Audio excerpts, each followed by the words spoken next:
Et salut l'assemblée, c'est Gigi, on se retrouve aujourd'hui pour la suite de LE versus Bluetron. Je suis en compagnie d'Atoms. Salut tout le monde. Donc c'est la deuxième game d'un tournoi moderne. Oui, on a oublié de poser le postulat peut-être la semaine dernière, désolé. Oui, on a fait un tournoi moderne le 6 ou... Non, c'était le 3 ou 4 janvier, un truc comme ça. Ouais. On a fait un tournoi moderne à la boutique Magic Corporation, c'est là-bas qu'on va d'habitude toujours. Et donc voilà, donc ça ce sont des games issus de ce tournoi. D'ailleurs toute cette période entre les deux vacances scolaires seront remplies de moderne. Remplies de moderne, ce sera que du moderne pour ce mois-ci, ce petit mois et demi.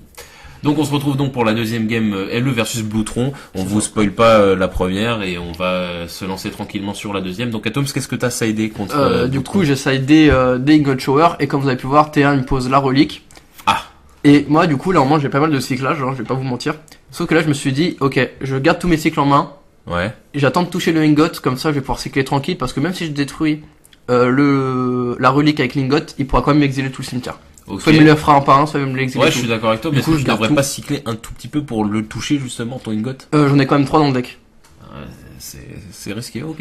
Non mais je comprends. C'est risqué, mais ça fait beaucoup de pertes. Je comprends ta logique, mais je parlais pas de cycler à mort, mais peut-être cycler un par tour. Genre non, ça fait trop quand même. C'est trop. C'est trop parce que même s'il me les exile pas un par un, bah à la fin, je détruis, il fait bah d'accord en réponse bah j'exile. Ouais, le tout, ouais, moi je suis en mode bon, j'espère que t'as raison et que tu vas choper ton ingot et, voilà. Et tu le touches. Et je le touche avec beaucoup de chance. T'avais raison. La chance. Comme ça. Bon, il y a eu de la chance, mais il y a aussi. Hop, donc je le ingot shower directement la relique. Ouais, bien joué. Bon, du coup là il va m'exiler le terrain.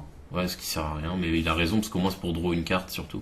Ça va une draw quand tu quand tu exiles, ça draw une carte, c'est pour ça que c'est bien. Cette carte tu vois, là, il l'a pu. Ah bah forcément.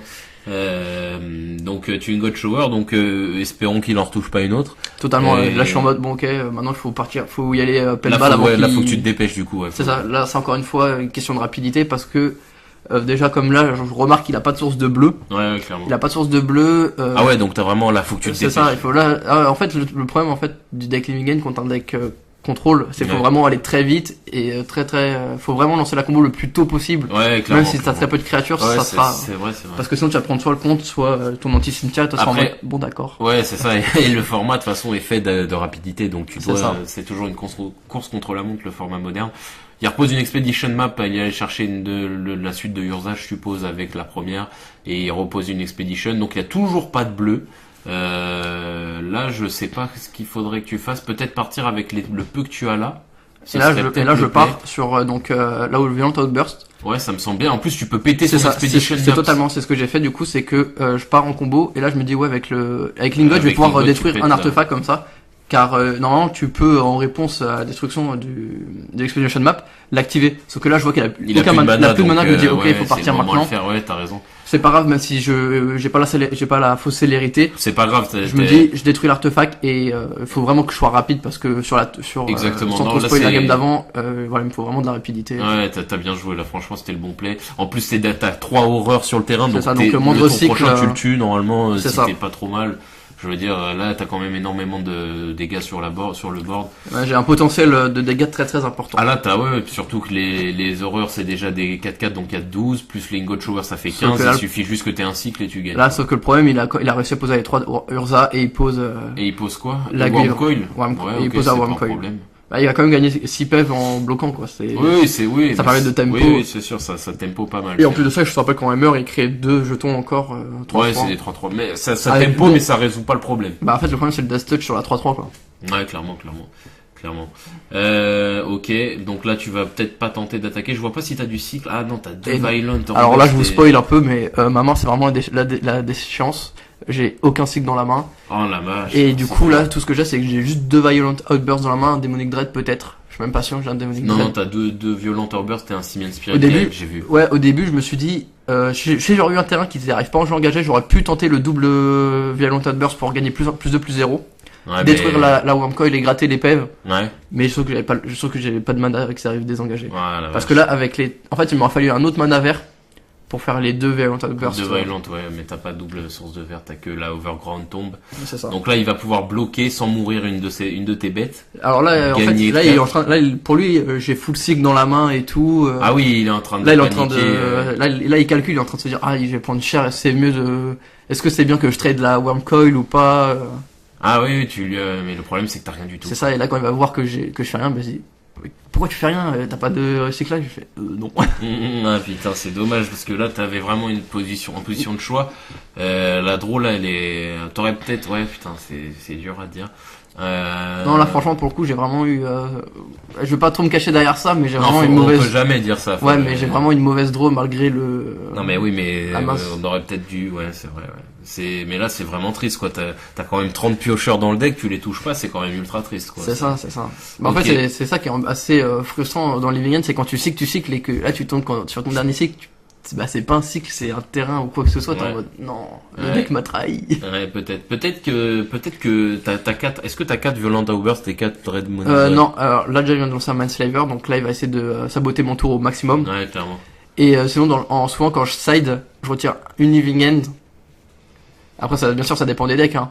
Mais là pour le coup j'enlève une Living End. Une Demonic Dread, mais qu'est-ce que c'est que cette draw quoi. Normalement j'enlève un Demonic Dread. En fait je tape surtout dans mes sorts. Ouais. Bah en fait comme j'ai que des sorts des sorts non créatures en side. Ouais. Bah je tape dans les sorts aussi quoi. Ouais, les sorts non créatures. Parce que peut-être que là il en fallait peut-être moins, parce que là franchement tu chopes que ça, c'est quand même triste. Là franchement le jeu il est pas avec toi, parce que franchement cette game t'aurais dû la gagner quand même. Enfin je sais pas encore comment ça va se finir, mais en tout cas c'est. Bah là il m'a déjà perdu une créature en me faisant attaquer avec une seule. Ouais. Là il va lancer les cyclings pour rien. Genre il va lancer le cycling, il va le faire et tout, mais il va pas lancer le sort. Ah ouais. Du coup il détruit les sorts de combo. Hop, là, il décide de pas la lancer, donc ça envoie en dessous du deck. Okay. Il engage tous mes manas, il sabote ton tour. Ouais, voilà, c'est vraiment le but du esclavagiste d'âme, quoi. Comme ça, lui après il se met bien, après il aura plus qu'à me tarter à 6 avec il le refait. avec la Wurmcoil. Ouais, là, il fait le Demonic Dread. Dur. En même temps de jeter tout le cycling qui passe, c'est incroyable. En fait, t'avais joué un piège de. Ah ouais, j'avais mis des pièges à ricochet pour les éventuels contres. Tu ne l'avais pas. Ouais, dit. j'avais pas oublié de le dire, mais ouais, c'est.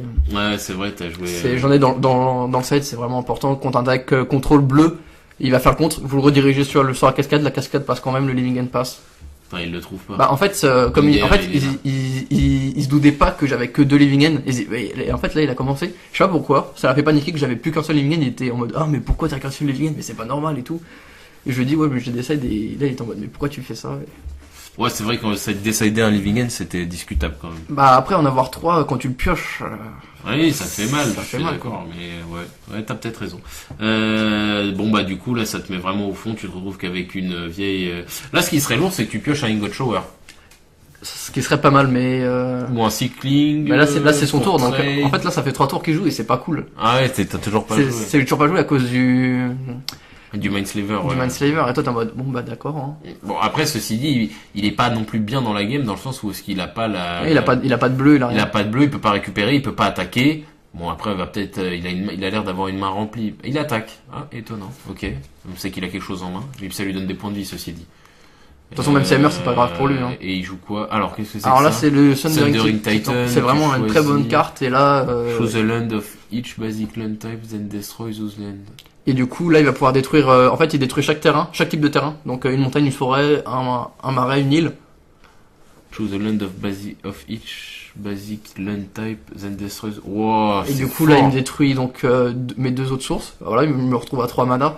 Donc là, franchement, je me fais. Ah, tu te fais plutôt maltraiter. Ouais. C'est ça. Et une 7-10 en plus. Putain, mais...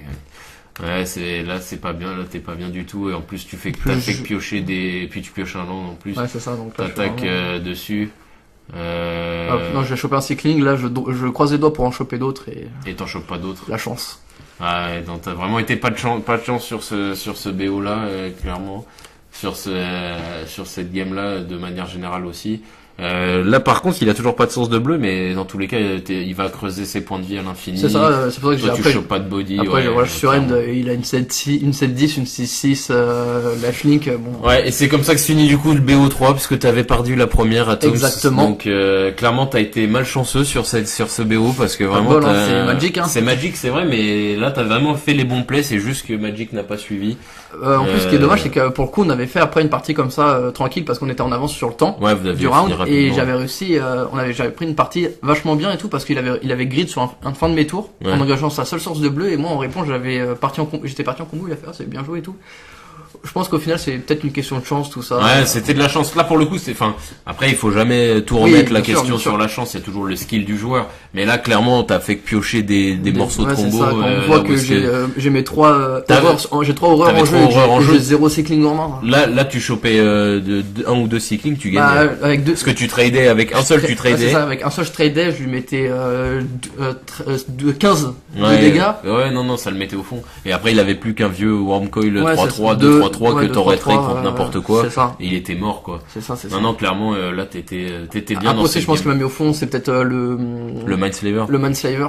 Bref, non, parce que t'étais déjà mort pour moi à ce moment-là. Donc, je pense vraiment que c'est ce qui t'a mis au fond, c'est juste que t'as pioché que tes éléments de combo et des cartes de combo ou du terrain, et là, je suis en mode. Ouais, c'est la tristesse. Parce qu'en fait, en général, quand je side, j'enlève des éléments de combo, mais pas trop non plus, j'en enlève une de chaque. Parce que ça m'embête à chaque fois de voir quand j'en draw sur la deuxième partie, ça te met au fond. Mais après, il y a des fois quand j'en retire, je les pioche pas et ça me met au fond aussi. Donc c'est Bastas dose. Ouais, c'est du dosage, ça demande de la pratique. Bon, en tout cas, c'est un 2-0 pour Eldratron, mais qui est pas pas du tout représentatif, puisqu'en vrai, les games étaient ultra serrés. On n'a pas l'impression que c'était des games très intéressantes et ultra serrées. Ce qui est quand même respectable contre Eldratron d'avoir des games serrés. C'est franchement bien joué, t'as bien joué à toi, je trouve.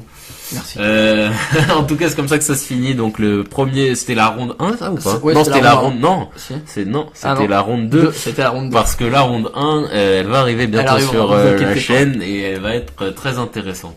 En tout cas, c'est comme ça qu'on va se laisser l'assemblée. On tenait à vous remercier aussi de la croissance de la chaîne de manière générale. Ça grandit énormément. Toutes les émissions plaisent, que ce soit les Fact or Fiction, les Show and Tell, les Deck Tech même. La Deck Tech de Dave a beaucoup plu. Tout plaît de manière générale. Nous, on se donne à fond. Et en tout cas, on est super contents. Donc voilà l'équipe, on se dit à la semaine prochaine. Atom, ça quelque chose d'autre à rajouter? Bien sûr, donc likez la vidéo, mettre un commentaire constructif si vous avez quelque chose à dire. Ouais.